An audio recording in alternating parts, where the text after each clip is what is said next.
So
Hello everybody, can you hear me?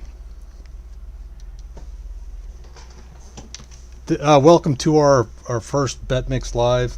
We're going to be talking about Betmix, of course, in this demo. We're going to be touching on a lot of our features, and we're not going to go into a whole lot of great detail on any one thing, but please ask questions, and I'll try to answer them as I can.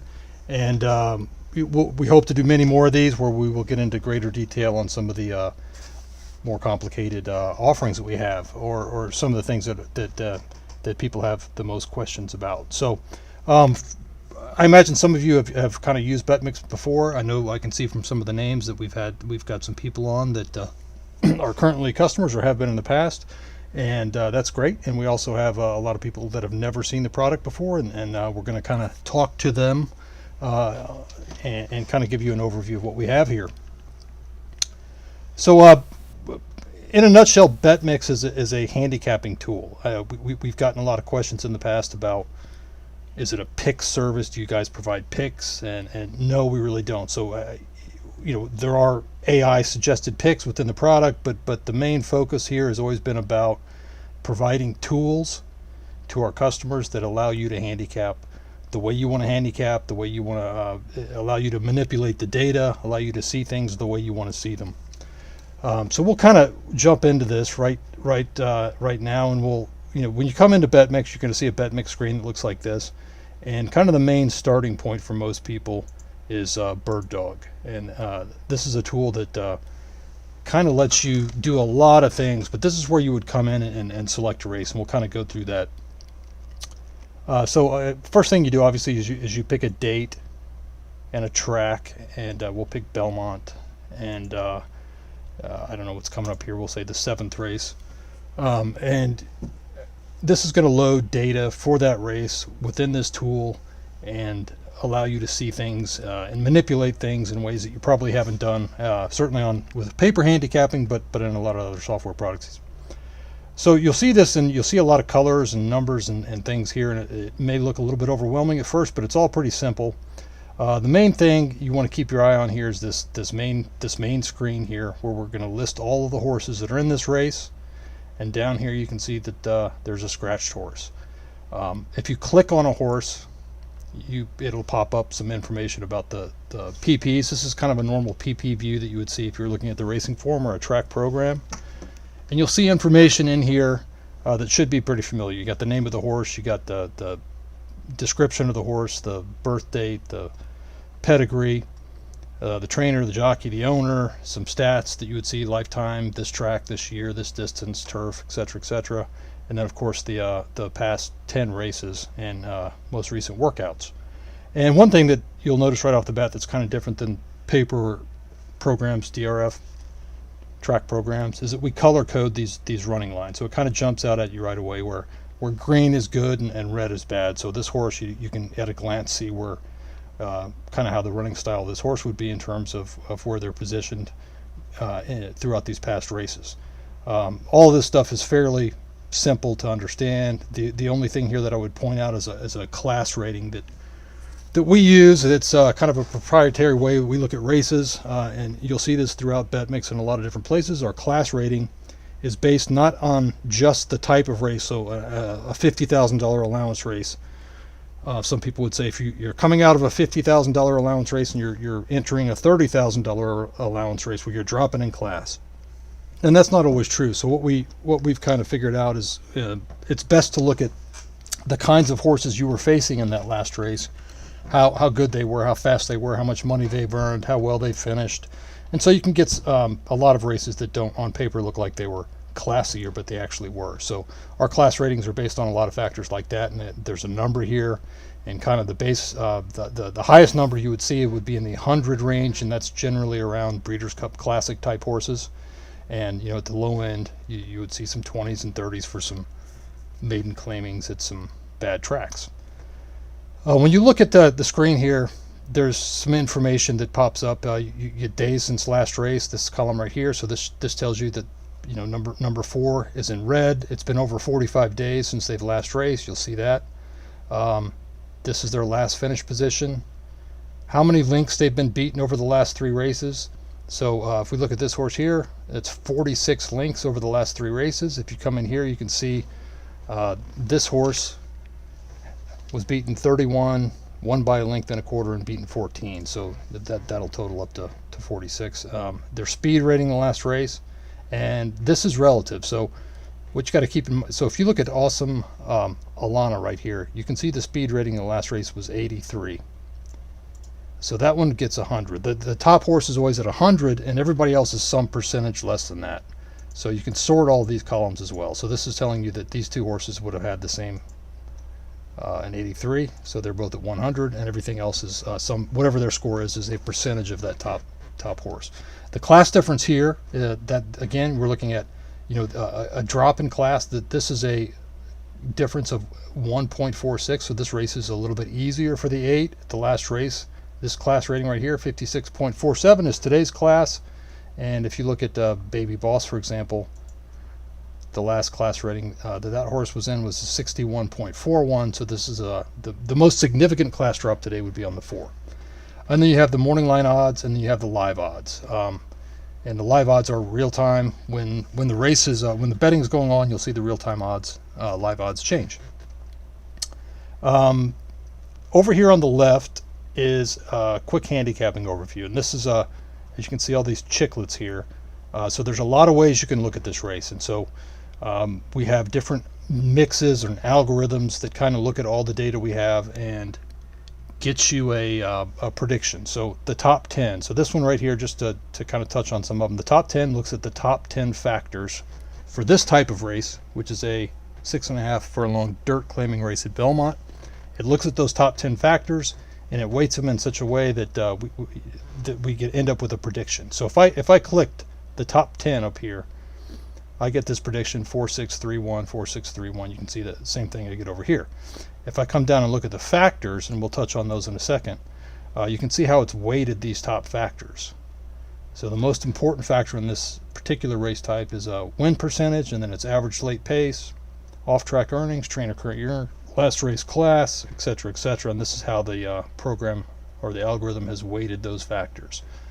And so you can see here, looking at top 10 factors or the highest win percentage factors or the hit the board factors, it's giving you the 4-6 pretty much everywhere, except when you get down here to the long shot, it changes it up a little bit. And the long shot factors are based on the factors that have the highest ROI, and you can see that down here. There's other ways of looking at this race. There's we look at the similar races in different payout ranges, and so it's all kind of I guess the takeaway here is that it's all summed up at the bottom, the consensus, and it gives you a ranking based on all these other predictions. It sums it up here at the bottom.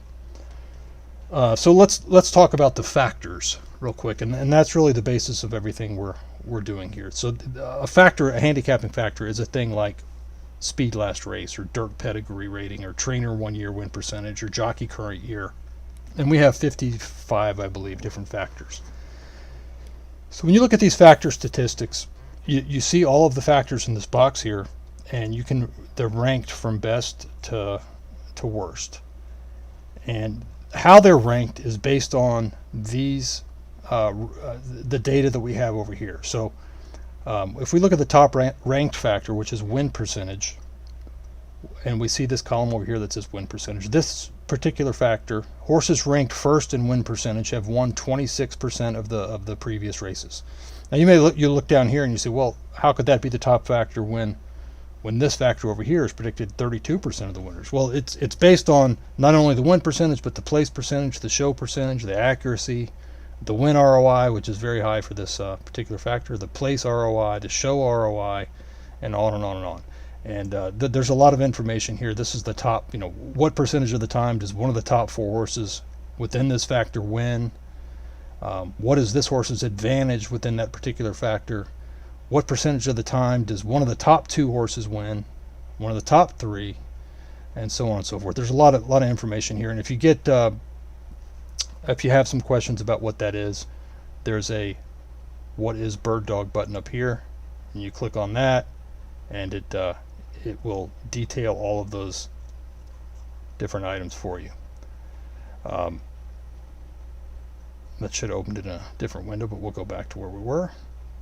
So there's a that's in a nutshell the factor situation here. Now on this, in this factor statistics tab, you can look at all the factors. You can click on just the speed factors, the pace factors, earnings, trainer, jockey, pedigree, form, class, and we have this thing called custom. And you can add your own particular factors there. So if I went to my settings up here in the options, and I wanted to say I want this. So I'll pick just a bunch of random factors, and I want those to be on my custom menu here.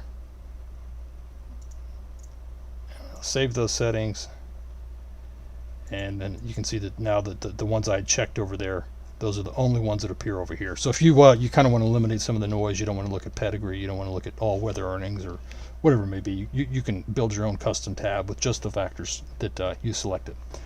Now at the top here, there's other things you can see about this race type. Winning posts, and so this one, this kind of shows you the winning posts over the last 40 races. Winning payouts and how that's been done over time. You can see this chart here, and then down here at the bottom, in the 2 to 6 range, the 6 to 10, and so on. And this races tab here, this shows you the actual races that were used to compile all of these stats for this race that have generated all the factor scores, and they all have a date, and you can see who the trainer was and the jockey, and of course what the payout was for those races. And if you want to open one of those races up, all you have to do is click on it. Like if I was interested in, this race April 30th of 2021, paid $34. I want to see that, so I'd click on it, and in a new window it will pop up that particular race, and we can see over here, once a race has become official, we have the finish positions. So this horse here, number 2, Durkin's Call, went off at 16 to 1, and it won the race. So you can always come over here and dig into that. There's trainer stats, so it's looking at the trainer of each of the horses in this race here, and it's talking about how many races they have in a race like this, and what their win, place, show ROIs were, their win, place, show percentages, their average finish, their average odds, etc., etc. How often they hit the board as the favorite, how often they hit the board when they're not the favorite, how often they're off the board as the favorite, and just in general how their off the board percentage combined. And that same information is available for the jockeys as well.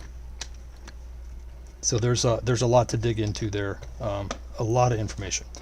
And this final tab is the owner trainer stats, and I love this tab, and I think it's overlooked by a lot of people, but it's pretty interesting. So what it does is it gives you the lifetime starts, how often each horse has run, the total number of lifetime wins, the days since they last won, and this is where it gets into the owner trainer stuff that's kind of interesting. Owner trainer matches, so like number 8 is 113, and what we know about that is that the trainer has Mitchell Friedman has trained 118 horses for Richard Greeley. So that gives a trainer that's right. You have a 0 here in the owner trainer match. It's the first time the trainer's had a horse for the owner. Probably going to try pretty hard, and in this case over here with the 8, same opposite situation. They've had a lot of horses together, but maybe it's his main client, so they're obviously going to try really hard too. And so you get an owner trainer win percentage, owner trainer place percentage, and show percentage, and so on. So that's interesting information. We'll go down the screen here a little bit, and this is some bird dog analysis. This is another way of ranking the horses. This is a little bit more complicated, but what it's doing is again looking at a group of similar races. This time it's not limited to Belmont. It's this race type, but it's also taking into account the number of starters in the race. So in this race there, with the scratch, I guess you end up with 7 horses.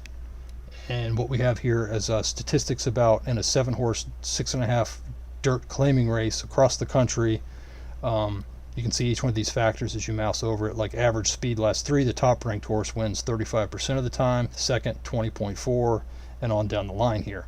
And this kind of rolls all that up depending on which things you select. I can select them all.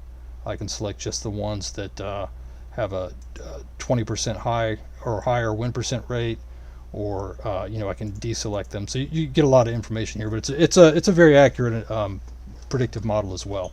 So that's the bird dog analysis. There's a lot of screens here that I don't have up right now, and you can add them. So that when you click on this options panel over here as a new user, you can kind of select your layout. So if I hit the professional layout, it's going to add a lot of other widgets here.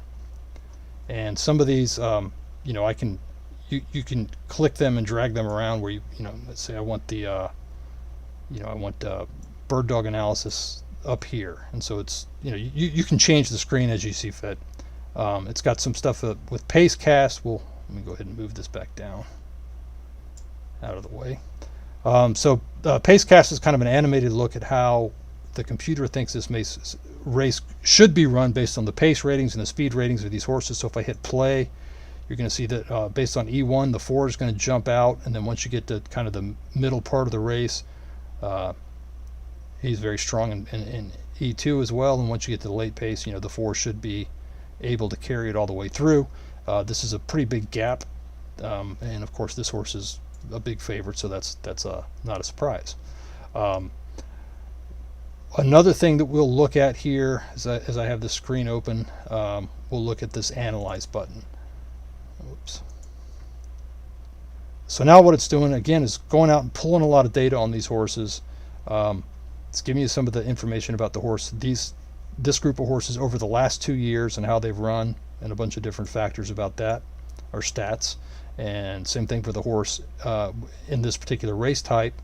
And then it gets down here into the owner, so it goes and looks at the owners and says, oh, you know, hey, if you would have bet $2 on Richard Greeley's horses over the last 2 years, you actually would have made $80 just blindly betting 113 of his runners. Very low win percentage, so that shows you he's had a couple of huge bombs there. You can sort this by win percentage or average finish, and those same type of stats are available for trainer and for the jockey and for the sire. So Dublin, you know, is a sire that's done very well in this type of a race, flat profit, win, place, and show, with a high win percentage of 32. So that's horse number 3, and you know, you might take a look at that horse. So this is a deeper dive into some things you might not normally look at. It does the same kind of analysis with the post position, and of course you can also look at it in terms of odds. So horses that are going off between 4-1 and 5-1 have done very well here in terms of ROI. So we'll pick another race here. We'll go to the 8th race just to clear the screen up. I'm not going to save that setting, and touch on a few other items in bird dog. I just saw a question here. After I use Betmix to pick the horses I want to bet in a race, can I bet the race through Betmix, or do I have to then go to ExpressBet to place my bet? You in some other we'll get to that in a little bit later, but there's within Tote Boarding you can place that bet. Right now those are win, play, show exacta type bets. We will in the future have some universal wagering within Betmix, but right now it's best, I think, as to have ExpressBet open and your bet screen on another window or another tab, and it makes it a little bit easier to place the bets that way.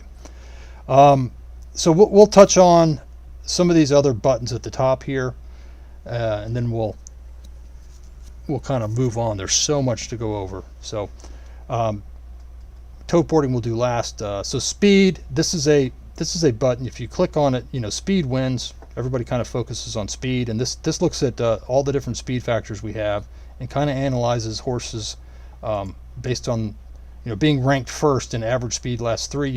In this race type, you get 23% winners. You know, one of the top 4 horses wins 69% of the time. And then over here it kind of combines the speed and the pace and says, hey, if you're ranked first in average speed and you're also ranked first in you know, E1 pace or E2, you know, what does that do to your win percentage? And in this case, it's not a big, it actually goes down on E2 and slight improvement on E1 if you're ranked first in both of those. So in the case of number 7 here, if you're ranked first in best speed at the track and also ranked first in average late pace, you see a big difference in 19% versus 22%. So there's some stuff you can look at and dig into with speed. Now, going back to these factors, we have this thing called X-ray. So I can pop up, let me close this real quick, and I'll go back to looking at all factors, and I'll click on X-ray. And this gives you another way of looking at all these factors. And it lets you isolate horses. So I can say now, I don't want to look at all 52 factors. I can use this slider over here and I can say, let's just take a look at the top 10 factors. And now I'm limited to seeing those top 10 factors. And then I can also say, hey, only show me factors where the top horse has a 5-point advantage over the second ranked horse. And, it kind of pares it down a little bit. You could also take it all the way out. And if you're just kind of wanting to get a general bird's eye view of where a horse may rank across these factors, if I click on number 4, for example, you'll see that everything kind of darkens, but the 4 pops out. We'll look at the 3. You can see how that one looks. So clear that here. And these color-coded rankings, they kind of follow through a lot of aspects of Betmix. So the green gap between, so the more colors you see here, like I can sort it by, so in this case, like average last 3 race classes, all of this green really is indicating to you that there's not a whole lot of difference between the top ranked horse and the last ranked horse. If you look at a factor down here, like average E2 pace, you get 2 standouts. These are in green. The 3's better than the 8, but the rest of them are kind of way behind.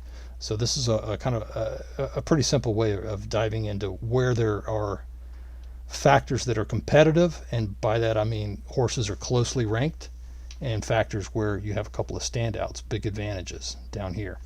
And that's an important thing to look at when you're handicapping races.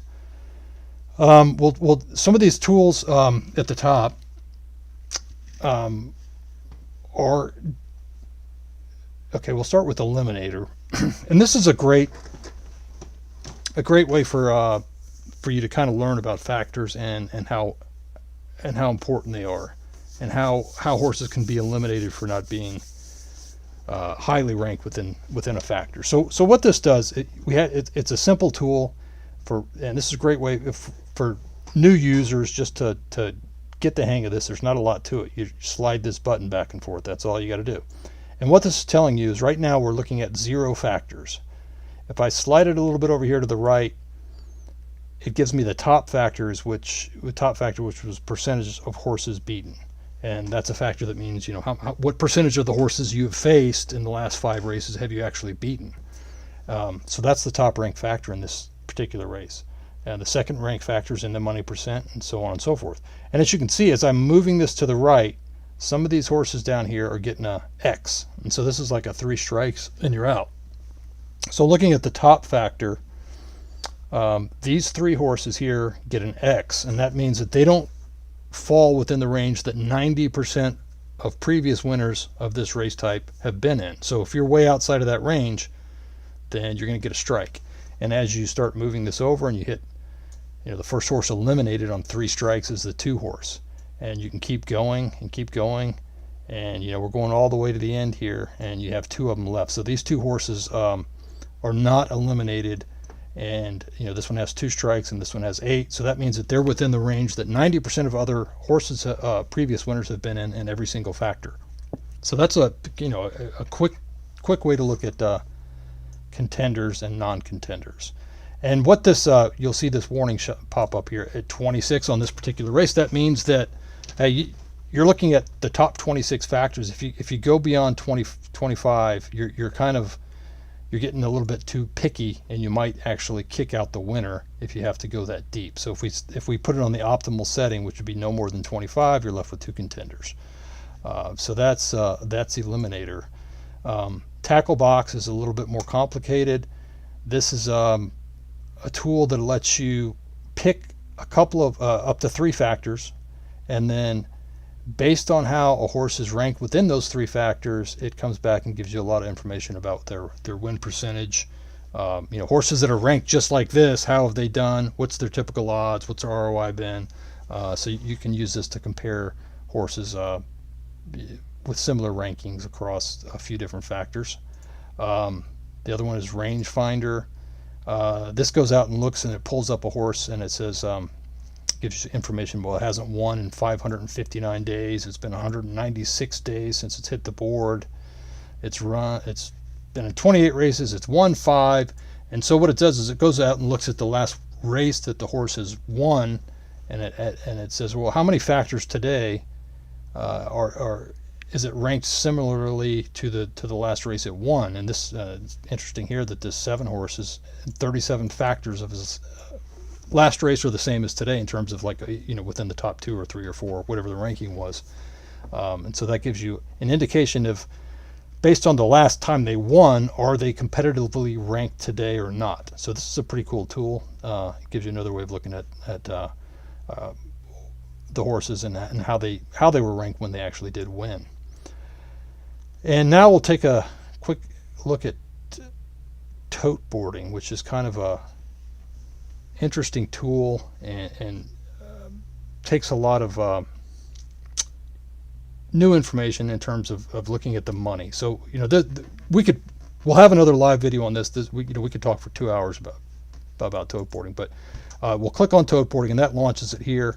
You can also launch tote boarding from the tools menu, but we'll get back to tote boarding, and that's bringing up this race, which is not running yet. So we'll go back to tote boarding. We'll go to the race hub, and so what the race hub is in tote boarding is kind of your personal sports book in terms of, like, you can look at what's upcoming, and what you'll notice right here is Churchill Downs race 2 is up in 3 minutes, Indiana Grand in 3 minutes, Golden Gate in 9. And so it's showing you the next 6 upcoming races, and you can go down farther if you want to and see what's going on in the future. But in terms of the next 6 races, it's these 6, and these are live odds. You can look right now, and we'll see this flash turn green, and you can see how the money came in on each one of these horses and how it increased. It gives you their current live odds, what percentage of the win pool each horse has. And if you want to see the video for that track, I can turn off that Churchill Downs video, Indiana's video, Golden Gate's video. So yeah, if you're fortunate enough to have a monitor or a couple of monitors on your setup, this is a great thing to have open on one monitor and kind of lets you take a look at what's going on. And of course you can zoom in on one of those streams to actually watch the race, but you can get this, and you can go back and forth between the video and the tote data. So let's say you're getting ready to bet. We'll look for Golden Gate here. If I want to take a look at this race, I'll just click on Golden Gate. It's going to open this up in Tote Board, and we're going to be able to see a lot of information about. I'll go ahead and turn on the video. So now what we have here is a ton of information about the money that's coming into this race. So in this particular section of the screen right here, you have each horse, you have their morning line odds, you have their live odds, you have the daily double percentage, the exacta percentage, and the win percentage. And you can see these 3 are highlighted right here. You get this highlighted color when you have an imbalance in the pool. So this horse is taking 40% of the win money, but he's only taking 28% of the exacta pool money in terms of him being on top in an exacta, and 31% of the daily double pool. So this will, with 6 minutes to post, you can expect this to kind of even out. I would expect that both of these pools would catch up to that 40%, or this 40% would drop to those. So the closer you get to the post time, you kind of want to keep an eye on that. Now over here, this race type stats, we're looking at similar races, track, surface, starters, and whether it's a maiden or non-maiden event. And we look at, in a race like this with 6 starters, the favorite wins 37% of the time. It places, first or second, 59%, shows 75%, and then you get the flat bet ROI on betting that particular rank, the odds rank of that horse. So right now it's typically you would expect the favorite to take 37% of the money, 37.8. Right now it's 37.62. So this is right on the money here in terms of the historical patterns. The second place horse here, the second betting choice, is only at 27%, where typically that would be at 23. Now over here, let me turn this guy off. Over here you have the odds distribution, and this is information about, hey, let's go find races where the odds breakdown is kind of similar to what we have today. And if you went out and looked at a bunch of historical data, which we're doing, and find me a race with 6 horses in it where the favorite's about even money and the longest shots, you have one horse in the greater than 20 to 1 and a couple of horses in the 10 to 20 range or whatever it may be. It's finding that pattern. Of course, this is going to change as the odds change. It would replace this information and find a more accurate representation of what's going on today.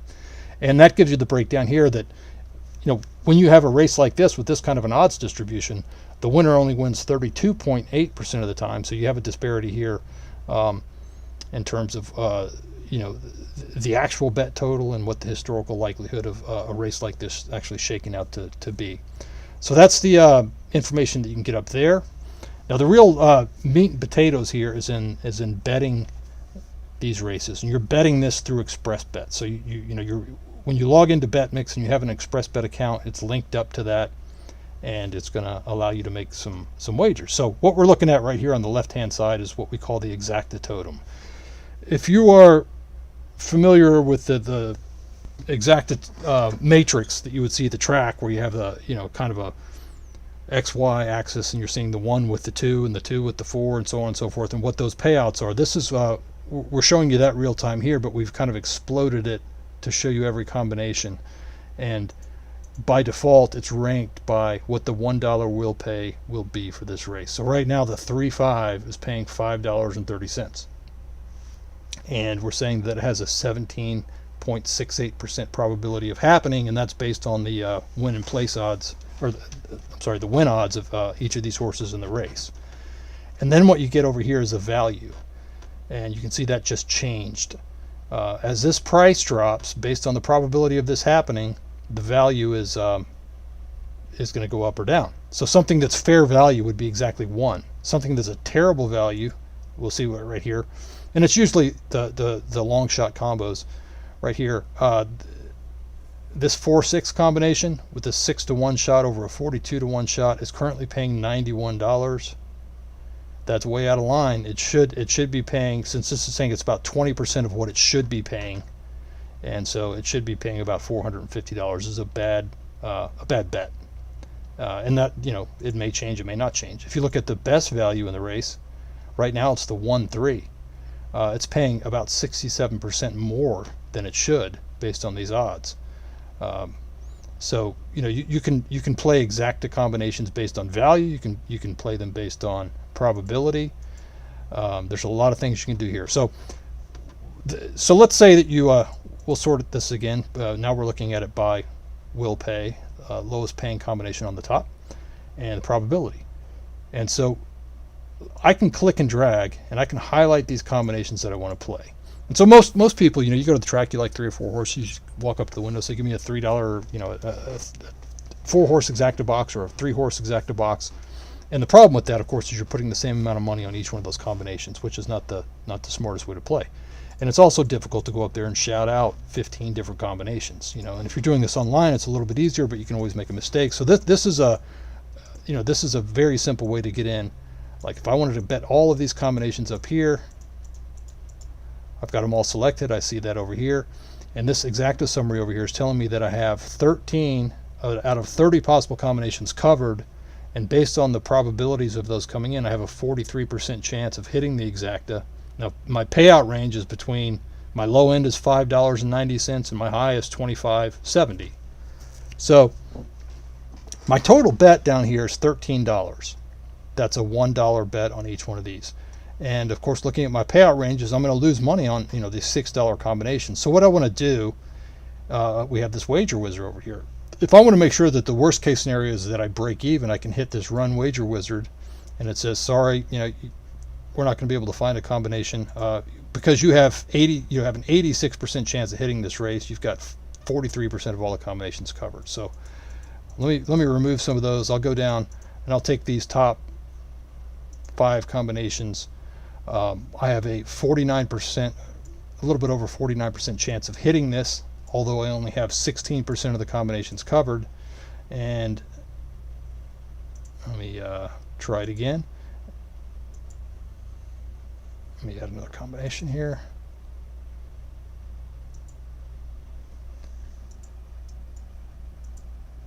You can see, so I want to make a minimum of, let's say, $10 on this exacta, and I want to bet these combinations. I hit Run Wager Wizard, and you can see how it's changed these values over here. I'd have to bet 4 on this one, and 7 on this one, and 5 on this one, and so on and so forth. And as the payouts change, we got 0 minutes to post now. Walking towards the gate, I can keep hitting that and keep updating it, and then you'll see sometimes these values change. So that's one way of using tote boarding. I'll clear these out. I can do that same thing over here with the win, place, and show. So if I want to, if I click on, I want to bet the 3 to win, and I want to bet the 5 to win, and I also want to bet the long shot. So I have those 3 horses there. Based on their probability, I have a 58% chance of winning. And let's say I want to, can I have a $10 profit betting on all 3 of those horses? Yeah, it'll figure out that I need to bet 16 on the 3, 12 on the 5, and 2 on the 6. And if any one of them wins, I'm going to get at least $10 back. And so what I would do is I just hit place bet, and then all those bets are sent to XpressBet, and you'll see them pop up in your account. You'll also see them pop over here in your My Bets window. You know, there's other information here. This is kind of tracking the odds of each horse over time. There's race stats for this particular type of race, which is kind of cool. It shows you that you know, the top ranked horse wins 37%, and so all the way down the line, and the odds of the place horse as well. There's, like I said, there's a ton of information in here on strategy, on how you play this and how you can use this and dig into it. But this is a really cool tool, and people that have started playing with it have ended up doing very well. So yeah, I got a question. Can you bet through tote boarding if you have a first bet account? And the answer is yes, absolutely. Your first bet account is tied to your tied in with XpressBet. Should so you can absolutely do that. Another question: if the exacta is paying less than it should, might that be considered smart money? Well, not necessarily. It's just saying that in relation to the win pool, so you're better off betting it in the win pool. If you really liked a horse, look at this terrible value on this 2-6. It's way over bet in the exacta pool. So if you do like the 2, you're better off betting it in the win pool. So it's kind of a seesaw approach to it. You know, if one of them is over bet, then the opposite side is under bet. But yeah, there is some. You can look at this and wonder sometimes if somebody's trying to place money in one pool and not have it show up so obviously in the win pool. So yeah, you could look at it that way. You could say, hey, this is a terrible value on the 6-2. Is that because somebody didn't want to put the money in the win pool and have it show up on the tote that way? Or is it because this guy just had his birthday today and he's 62 years old and dumped a bunch of money on 6-2? So you never know. But yeah, there's some analysis that can be done there on that, and we hope to in the near future bring in the trifectas as well, and so you could have some information about each trifecta combination and play with it the same way that you could with the exactas. You can look at this PP here. I forgot to mention this on the bird dog side, but this is kind of a printable PP, and we'll go back and take a look at that. But that'll pop up in here as well. So if you wanted to kind of look at some program information while you're playing with tote boarding without having to go back and forth between screens, that'll show up here. So let's go back to bird dog. I'm sure there's probably some more questions on tote boarding, and we can if you have them, just pop them in here. We'll try to get to them, but like I said, we'll have an in-depth look at that in a future live cast. So some of the stuff that I forgot to mention here, and I apologize, there's tons of stuff here. For every race in bird dog, we have a printable PP, and if you're a subscriber, you can go back in time as far as we have data and pull that up for any race. And so you can get to that two ways. So the first way is if you're within this race in bird dog, you see this button right here. I click on that, and it's going to open up the PP that's going to have a ton of information in here. So if you were to take this to the track with you, you have the top 15 factors, and you get the breakdown of the top 5 horses there and all the information about those factors. You get some of the quick handicapping picks.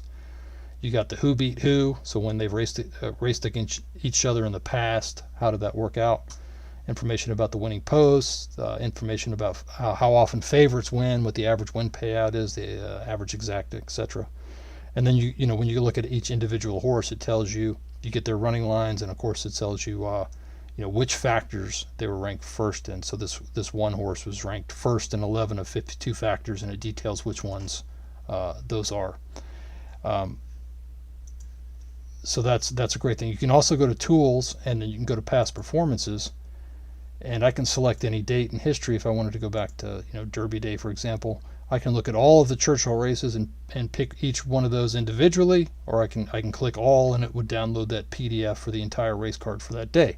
So I can go back in time, all the way back to 2015, and pull up a printable, basically a printable program for any race that I want to, or any track for that day. Get all the races for that track, and so you can find them that way. The other way of looking at PPs that is kind of differentiates Betmix from other programs, and again it's an emphasis on letting you control the data, is the PP view. Now when you look at when I click on this, it will pull up all of the running line information for each horse in this race, and it just smashes it all together here. So right off the bat you're like, oh, this may look like a jumble and it's confusing, but keep in mind that all of this is sortable. So we're looking at this race here at Belmont Park, and I can sort by let's say by speed, and so sorting it that way, I get all these horses ranked by speed. I can sort it by the finish position column, or the second call column, or the stretch column. All of that's sortable. The E1 pace, E2 pace, the late pace, the purse, all that on this screen is sortable. But the real value here, the real value in looking at the PP view, is limiting what you're seeing on the screen. So we know that this is a 6.5 furlong dirt race. So let's just start by saying, you know what, I think everything that's greater than a mile is irrelevant here. So let's go down and say I only want to see races where it was 7 furlongs or less. And so now we're kicking out all those races that were greater than 7 furlongs. And days ago, now we know this is telling us that hey, there's a horse in here that had a race that was 740 something days ago. So that's probably irrelevant too. So let's only focus on races within the last 190 days, right? And click a button up here and says only within the last 90. But we'll take it out a little bit further, and we'll say 190 days.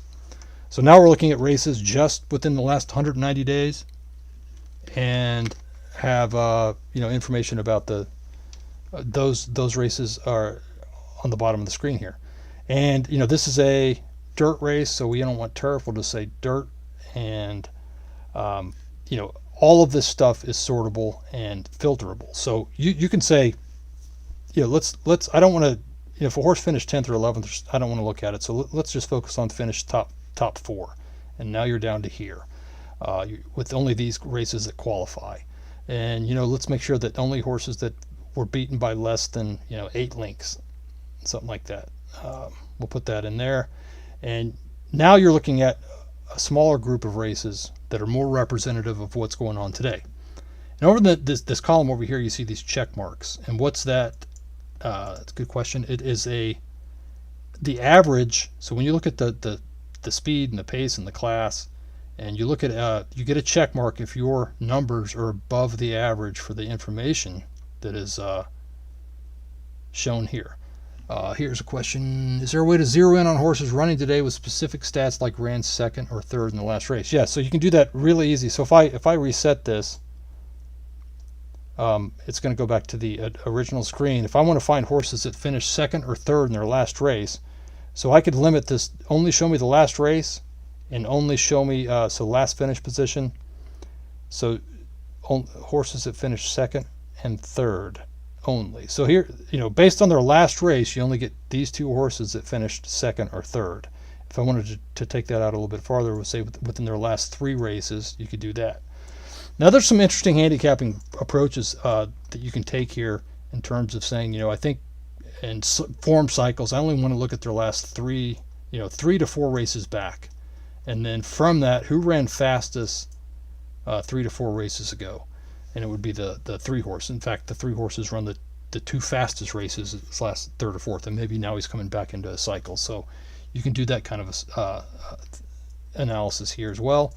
On the head-to-head tab, if I click head-to-head, now it's only focusing on horses that ran against each other. So you can see that the 6 and the 7 ran against each other on January 21st, and the 7 beat the 6. And this race right here was also on January 21st at Aqueduct in race 6, and these 3 horses ran against each other, and the 3 beat the 2 and the 10.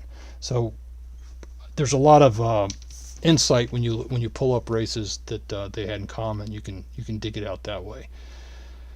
So this is a fantastic tool. We've got a lot of people that really just only use this. This is their main handicapping tool, and there's a lot of strategy here in terms of how you can look at this information. And so based on the selections you've made up here and how you've limited and filtered these races, the averages are going to change over here. So if I say only within the last 90 days, that kind of took everything out, but we'll say under 7, and you can see these averages change. So the horse with the highest average speed, it's limited to the races that show up here at the bottom of the screen. So a lot to dig through on PP View, but it's a fantastic tool and a great way for you to kind of find what's important and eliminate the noise and that you find often in looking at past performances. You can't pick up a piece of paper and sort it. You can't pick up a piece of paper and you can draw red lines through stuff, but that's not as easy as what we have here in PP View. Now this is Bird Dog. We've touched on that, and there's a lot of other features within Betmix that we haven't touched yet. So let's go back real quick to there was another question that we can look at in terms of all horses running today who ran second or third in their last start. So what we would do is we would go back to Tote Boarding, and there's a really cool feature in here called Betnet that's also tied into ExpressBet that allows you to make a lot of wagers really quickly. So this is a filter option in here. So if I open up this filter option and I can look at today and let's say Belmont Park, or I could select them all, but we'll just say Belmont Park, and last finish, we'll say second. So every horse today that ran second in their last start that's at Belmont Park, and this brings up the list. And so it shows you right up here that Belmont 6 is going off right now. It's racing, and down here where you see the results, this is what happened. So this horse was off the board, finished 4th. This one won, a couple of 4ths, a second and a 4th. You can filter it even further. You can focus on their last finish was second, but they were within one of the top 3 horses in speed last race, and it'll search again, and that'll eliminate a couple of them. But the options up here are great. You can you can do a lot with the searching, so we'll clear it all out. And so I can go through here today and I can search for trainers. Chad Brown, let's see what Chad Brown's got running today at all tracks. He just has 1 horse running right now at Belmont. That's all he has today. I could do the same thing with I'm gonna clear that selection. Jockeys, I can go down and Luis Saez, see what he's on today. So these are all Saez's horses. And so up here I could say, hey, bet $2 to win on all of them, and so there's only 2 left, and I could hit place bet, and so I'm betting $2 on every Saez horse that's running today. He had a $19 horse earlier. Crazy. So all of that happens up here in the filter option, and it's not just trainer, jockey. You can get sire. We'll clear it all again. Find all horses today that morning line odds rank. That's morning line odds favorites. So there's a lot of them, and these have already run, but it's just focused on the morning line odds favorites. And so you could you can keep adding conditions and filters. I want morning line favorite Chad Brown with Ortiz up that finished 3rd in their last start. And if there's a horse like that today, it'll find it. And when it finds it, you can bet it. So that's one way of filtering for these particular horses or situations you're looking for today. We'll hit cancel there. We have some built-in kind of angles that we've We haven't touched on angler yet, and that's probably the most valuable piece of Betmix, but we haven't touched it. But so some of these canned angles that we have in here. So if I wanted to search for horses today that are making significant class drops that meet a couple of other conditions, here they are. I could do that with early pace advantage. It found 6 today. We've had 4 of them run, 3 of them won, 3 winners. So that was a nice day for the early pace angle. Do an average speed angle. You can see that there's a lot of them. This was based on average speed. Strong favorites. These are horses that this one hasn't done so hot yet, but none of them have run off the board. They've all been in the money. Anyhow, those are your canned angles, and then if you have saved angles, you can build it and save it and run it over here. So we will briefly. We've already been on here for almost an hour. I'm sure you guys are sick of talking or hearing me talk, and we haven't really done it all yet. But we'll jump into Command Center real quick. This is kind of this is your horse racing war room. This is where a lot of people start their day in Betmix. Again, this is a way of filtering races. This is all of the races. I can pick. Is today the 6th? Yeah, today's the 6th. It also shows you the previous 2 days. So we'll look at just today. And let's say I only want to focus on, Belmont and Gulfstream. So now I'm just looking at, apply those filters. Now I'm just looking at the Belmont and Gulfstream races that, I don't want to see any maidens. I just want to see, let's say, claiming an allowance. Apply the filters. Now I'm down to this. And there's some cool stuff in this Command Center that we don't have in other places in Betmix. We have a long shot score, which is kind of indicate the higher the score, the more likely there is to be a long shot. So if I reset all the filters and I'll sort by long shot score again, I can see the result. Let me find a race with a result in it. Right here, this is a kind of a high long shot race. Had a $28 winner, $10 winner. That was not a long shot, $12 winner. So the higher the long shot score, it's not guaranteed, but there's a bigger likelihood for a long shot to show up. We have the top pick in each race is based on overall rankings, and as you see these X's surrounding these horses and check marks, did that horse hit the board or not? So all these check marks are yes, it did. Same thing over here on the exacta box. So the exacta score kind of operates the same as the long shot score. The higher the exacta score, the more likely that this particular exacta box is going to hit. Well, the top 3 didn't, but all the rest of these down here, they did hit. You can get off that, go over here, and you can see all those exactas that were hit. And so you have some different ways of looking at the races with hit the board scores and some pace plays and things like that. So this is kind of an interesting way to kind of plan out what you're going to do, find the kind of races you want to play, look for races that may have long shots, and hopefully you find a couple of those in sequence so you can play a pick 3 or a pick 4, and you can really keep rolling with your handicapping approach. So this is a great way to get started. There's a lot of ways you can kind of help yourself here to picking out some profitable situations. So that's the Command Center. We're going to jump in really quickly to Angler. And Anglers, people ask me all the time, well, how do you use this? Everybody's different. And I kind of want to touch on why we have so many different tools in Betmix. And that's partly because everybody handicaps differently. What makes sense to me may not make sense to you, and I may be looking for specific things that you don't care about, and vice versa. And so each tool kind of appeals to different people, and you rarely run into somebody, and I talk to customers all the time, and hey, I love when you guys email me, and I get to kind of get the feedback of what you like and what you don't like, and we get to talking, and I figure out, well, hey, have you ever used this? And you might say, no, I don't like that, but it's amazing to me after all these years of operating Betmix how different people are in their approach to the game, and that's what we really want to take care of here. We don't want to say this is the way you handicap and give you a tool to do that. We want to provide you all these different tools, and hey, you're all artists out there, and whichever tool you want to pick up. Some of you guys are painters and sculptors or whatever else, hey, whatever works for you. So for me, when people ask me how I play, It's absolutely with an emphasis on angler, and it's because I'm kind of stat driven, and I like to dig into what's possible and what's not. So we'll start by you can get into angler on its own through the tools menu, but it's kind of as a starting point.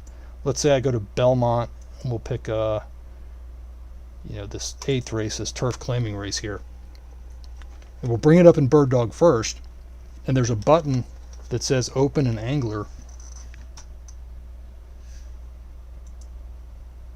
and it brings up angler, and it's going to set the basic angler conditions to the last 2 years. So you can see from May 5th 2019 through May 5th 2021, and it's got the track filter, which is going to be Belmont, and it's got the surface is turf, the distance 6 furlongs, and the class is allowance. So it's matching what happened this particular race. It's putting in those conditions for you. And if I hit start search, I'm just going to get an idea of how many of these types of races have been run over the last 2 years at Belmont. And so I see that there's been 53 winners, so I know that there's 53 races, and there was 419 horses in those 53 races. And the return, this is, hey, if you bet every single one of those horses, you would have lost $54. So that right off the bat, you can see that the average odds of the winners a little over 6 to 1. So this is kind of a juicy race to get into. It doesn't always predict, it's not always going to predict that it's going to be a long shot or a favorite, but it's kind of an indicator that there's some prices that have occurred here. Now, if I go down here and look at the results, this is showing me all of those 400 races, and all I got to do is sort by win payoff. And so you can see this kind of got skewed by that $121 horse that was back in last year, or 2 years ago, May 9th. So you can see all the winners and what they paid, all the place prices, show prices, and so on. Another thing that's great here, if I click on trainer, it's going to show me every trainer that's run this race and how often. So David Donk has had the most horses in this particular race at Belmont. He's only had 2 winners. Who's had the most winners? Christophe Clement with 4, Chad Brown with 4. You can get that same kind of information here on the jockeys as well. Rosario leading the pack with 11 wins, and then the Ortizes, Carmouche, Saez. So no great surprise there. But it's interesting to note that if just every time Rosario shows up here, you bet on him. You would have made $30 flat bet profit just betting Rosario to win in every 6 furlong turf allowance race at Belmont over the last couple of years. So that's the date range that it immediately pops up, and you can change that. You can come up here and say, well, take it out. You can go back in time and say, take it all the way back to 2012, or you can come back and you could make it more recent. But what I like to do is I say, hey, this is May, so I only want to look at races that occurred in May, and so I can go back and click May of 2019, May of 18, 17, 16, 15. I don't even know if they ran last year in May. I don't remember if they were one of the ones that. So I'll hit that, and so now we're looking at over that date range in May, you get 41, and you get a different look on the jockeys. But that's there is I could talk for 10 days about angler and how amazing it is when you look at situations. So the main idea here is that you can come up with any situation that you can dream up and look at how often that particular thing happens. So let's just give you a real quick example of that. So let's say, in this race you're the favorite. So this race, Silky Blue is going to be the favorite. It's 47 minutes away, but morning line he's going to be the favorite. This horse is and he's coming out of post 4, or let's just say he finished second in their last start. So if I go to angler and I say, hey, in this race type, when the favorite, we'll say odds rank 1. So the favorites right off the bat we know win 38% of the time. But what if they finish second in their last start, like this guy did? It's 30% of the time. So you get 10 instances of the favorite having finished second in his last start, and that's a 30% play. And so that's a very specific thing. I don't know, you might want to look that up or not, but you could say the favorite, and it's got, what else can we say about this horse? It's raced 18 days ago, so that's kind of unusual. So we can say his last start was within the last 3 weeks. So it's kind of unusual to see a horse come back that quick. So the favorite coming back in less than 21 days, pretty good. 3 out of 5. You know, it's not enough to hang your hat on and go to the windows, but it is interesting to note that that happens enough that you know, it's been a pretty good play. So you know, you can build specific things with a couple of factors, a couple of characteristics about this horse, or you can get really detailed. And so on the race conditions here, you know, you can clear all this out and you can start over and you can dream up anything you want to do. And so when I say I use Angler a lot, I mean I use Angler a lot. I mean I could spend, you know, 2 hours every morning just, you know, maybe last night I had a thought that horses that finish second in their last start that are dropping in class and they're on the rail now and they're on the outside post last time and they're picking up a better jockey and they're switching from dirt to turf. What's the percentage on that? Well, you could put that in here and you could find it. And you know, you dream up these situations. And let's just say, for example, that we figured out that horses that finish second in their last start in, you know, a claiming race or an allowance race, and you know, it's been less than, you know, they're coming back in less than 90 days, and they're 3 years old to 5 years old, and it's on the dirt, and their post position is between 1 and 5. And you know, they went off at less than 10 to 1 in their last start, and today that it says it finds 2 horses. And let's just, you know, that's not a great angle because you can see that the percentages are pretty low, but let's change the date range and we'll say, if we just looked at this year, for example, how bad is it? Well, you know, it's getting a little bit better. They're 23% type horses and 87% on the ROI. And then we can look at the tracks and determine that, you know, which tracks, you know, it's great at Oaklawn, Tampa, Mahoning, Parks, Laurel, all profitable. Worst place you could play this kind of thing is Charlestown, Penn, Turf Paradise, you know.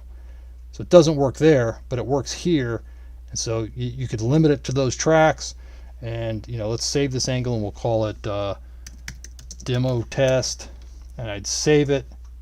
So I love that angle. I'm going to play, imagining that this was a great angle. Then I could come back to Tote Boarding and go to Betnet.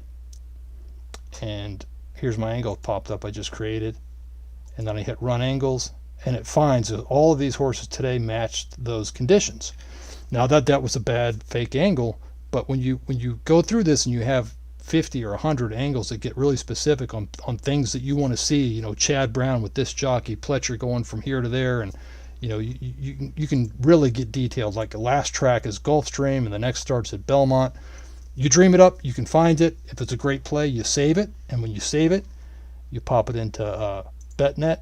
It runs it every day. You know, all your angles will appear here, and you can go and you bet them all. That's how you become, you know, a profitable player. You start betting on things that give you a high percentage chance of winning, and you ignore, you know, the third race at Turf Paradise just because it's up. Doesn't mean you have to play it. Anyhow, that's quite a bit here. We've been going for a little bit over an hour. If there's any more questions, I'll certainly answer them right now, and if not, we'll come back later with some more specific, detailed videos that get into Angler in greater detail, Tote Boarding in greater detail, mixes. Can't believe I didn't even talk about mixes yet. So let me really quickly talk about mixes. I'm sorry, I had a sheet here and I get to rambling and I kind of forget sometimes what I have and haven't done. So Betmix, obviously is named after the mix component of Betmix. And you know, I think it's important to talk about that real quick. So a mix is a group of factors that you combine and you give them different weights. And so this kind of you know, the whole genesis of Betmix is I was sitting around thinking, man, you know, I just hit a big race at Keeneland and I thought I handicapped it really well, and I'm just kind of in the zone. It's like, man, I wish I could think about every race the same way that I thought about that last race, you know, because I looked at this and that and the other thing, and, you know, that's all I focused on. I really gave a lot of you know, the majority of my decision was based on these few couple of things here. And so, hey, if you did that all the time, if you really just focused on those 3 or 4 things and you gave equal weights to those going forward, you know, how well would you do? And so that was kind of the idea behind a mix. And so what that is if I come down here and I'm looking at all these factors and I say, you know, I can add to mix. Let's say I want 20% of my, or I'm going to give a value of 20 to best speed on turf. And you can see as I add a factor here, the score is a mixed score here. So this is the top ranked horse on speed on turf. This horse has 92, you know, it's a little bit less than that one and so on. And this one down here at the bottom, the score of 0. It's never run on turf before. So it has no score there. So I will, you know, let's say I wanted to add that and last E1 pace, and, you know, part of my decision should be average speed last 3. And I'm just throwing random stuff out here, but jockey current year and, you know, trainer current year, throw that in there. So all of that stuff, if I come over here to options and I'll click on current mix, this kind of, oh, this isn't showing up, but those are the factors I have in the mix, and this kind of gives you the overall ranking. And so based on weighting these factors this way and using those particular factors, that's a mix. And so the analogy that I think best explains that to a lot of people is like it's a recipe. And so if you're going to bake a cake, and you know you have basic ingredients that go into a cake, you got flour and butter and eggs and sugar and chocolate or whatever, and you know there may be 5 or 6 ingredients, but it's not, you know, you have to have the right ingredients, but you also have the right amount of those ingredients. So maybe, you know, having a value of 21 on trainer jockey ROI is not the right amount. That might be equivalent to putting, you know, 17 eggs in your cake where your only calls for 2, or, you know, too much flour, or too little sugar, or whatever else. So all, you know, if you think about it in terms of a recipe, there's a right amount that will give you the best prediction for this particular race. And you know, there's several ways that you can create a great mix. And so we'll click on this race profile report. And what this does, it opens up another window like a lot of things in Betmix do, and it shows you all of these previous races. And so you see here on the left hand side is every one of these races, and you know the date that they happened, and they're all 6 furlong turfs, right? And so over here you see the results of that. And right now, you know, you see a couple of these in green that are winners, and that's because their horse, you know, it by default is just looking at how I'm going to rank these horses by post position. So horse number 1, and you know, as a matter of fact, if you only bet the 1 in these races, or you know, sometimes it's the 2, but you know, the 7 was the post 1 here, you know, you did all right. So you know, what's the most important factor? Well, you click on power factors, and that's kind of the same thing as we have over in Bird Dog. The highest winning percentage is horses beaten, and so let's use that as part of our mix. And as I add that in here, we'll go down to form. We see the horses beaten percentage, and so let's just add some of that in. I'll set that to, like, you know, 20, 28, doesn't matter, because everything else is going to be relative. So just using that one factor now, you can see that all these are now winners. And you know, I would have bet, this is 40 races, so I would have bet $80. I would have got back 112. I'm hitting 33% of them, and so you know, my win play show, my even my exacta box in the top 3, I'm up. I'm losing on my trifecta box. And so you keep adding in factors. And so let's see what the next most important factor would be: jockey current meet. So if we came down here, so right now you can see the average winning rank of the average rank of the top horse is 3.25. So let's add in jockey current meet down here. Jockey current meet, and you start adding that in a little bit at a time, and you can see these percentages are changing as I add it in. You know, adding that is not making anything better. So you know, that wouldn't be a good addition to this particular recipe. But you know, I'm just, this takes some. This is a detailed kind of approach to handicapping, where you can go through here. You know, I've spent hours and hours going through and getting these to the right particular settings, and you add this in, then you get this particular mix that you like, and you save it. You know, you give it a name: Belmont Turf Sprint. We'll save it, and then you come back over here. I think I need to refresh it to get it to load there in my is one of my saved settings, and then you apply the mix. You have a saved mix for this race, Belmont Turf Sprint.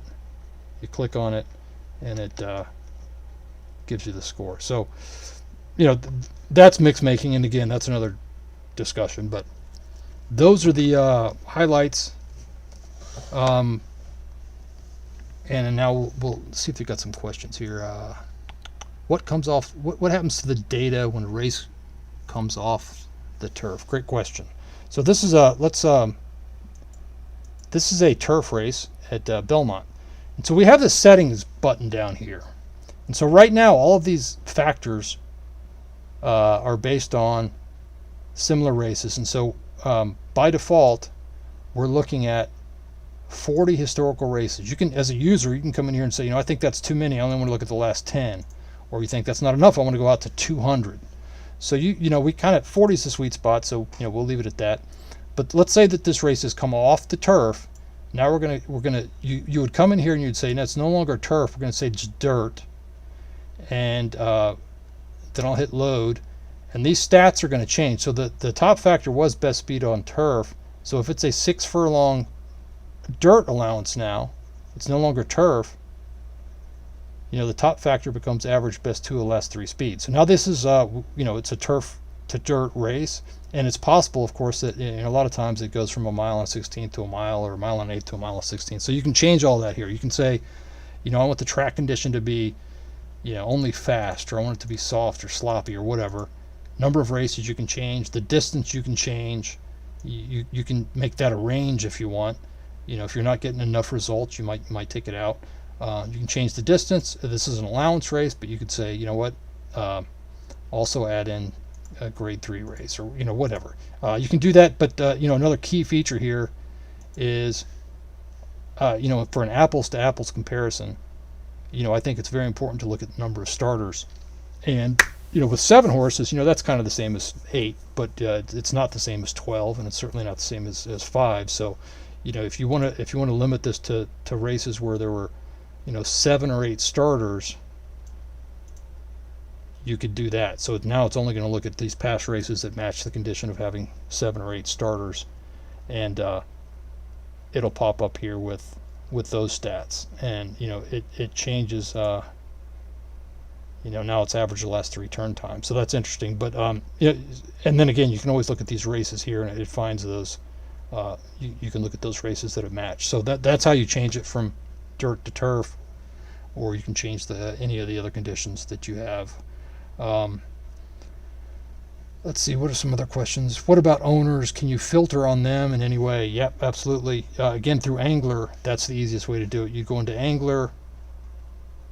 I'd come over to here, and so if I clear out here, so this section down here, horse and connections, you can put in the trainer name, you can put in the jockey name, you can put in the owner name, and let's look at.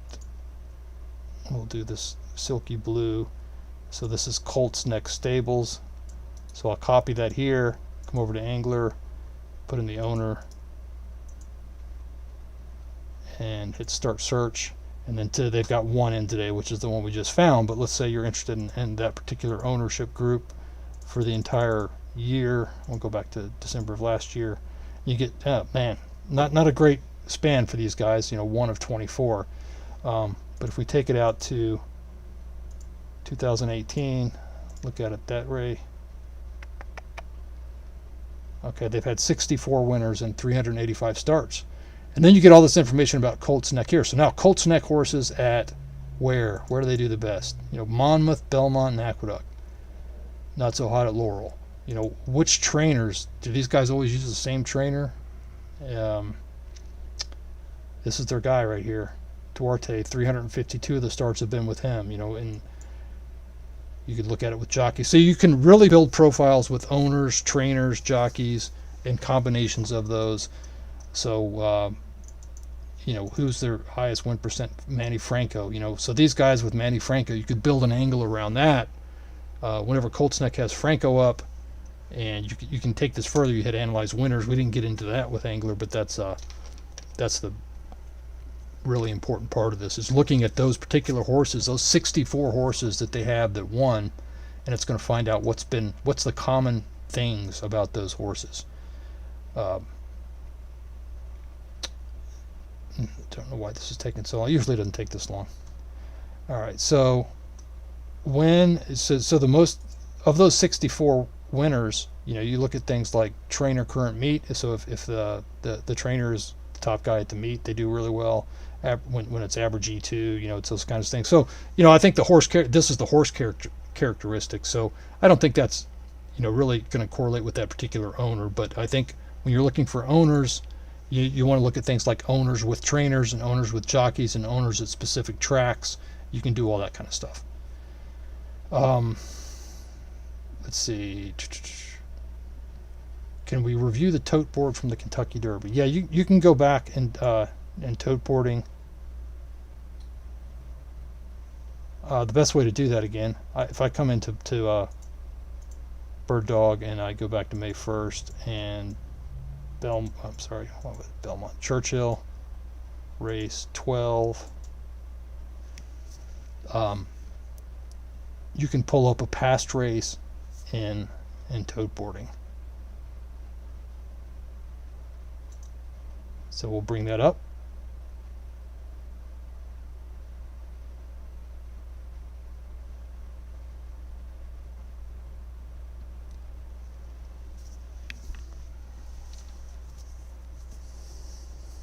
If it lets us. Yeah, something's going on with the server here. I don't know what it is, but it's a little bit slow right now. You can kind of see it in the background there. I don't know why it's hanging right now, but trust me, it does work most of the time. It would pull it up, and you can look at it that way. Let me see if I can go in a different way. But it is there, and you can take a look at past races and tote boarding. Any other questions? We'll wrap this up here. If there's not, let me look through if I've missed any of these.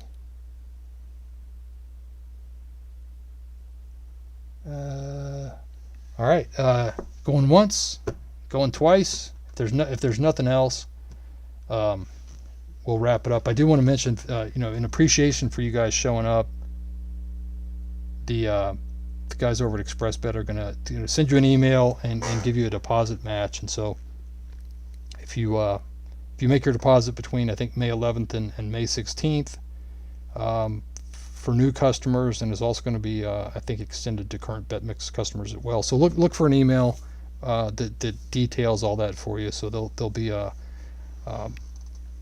little reward for showing up to this rambling conversation I've had here with myself. The source of the data, yeah, everything is sourced through Equibase. We have all of our data except for our speed figures. Our speed figure is Brisnet. Brisnet information on speed and pace, but Equibase provides everything else. Equibase provides everything to everybody. So it's Equibase and Brisnet, and that's the source. So yeah, look at your emails, and you'll for the ExpressBet offer. And I appreciate you showing up. We hope to do these again in the future. We'll get into more details about specific things, like maybe we'll walk through building an angle for the maybe the Preakness or the Belmont or something like that, and show you how that's done, and build some mixes and look at some of the other tools.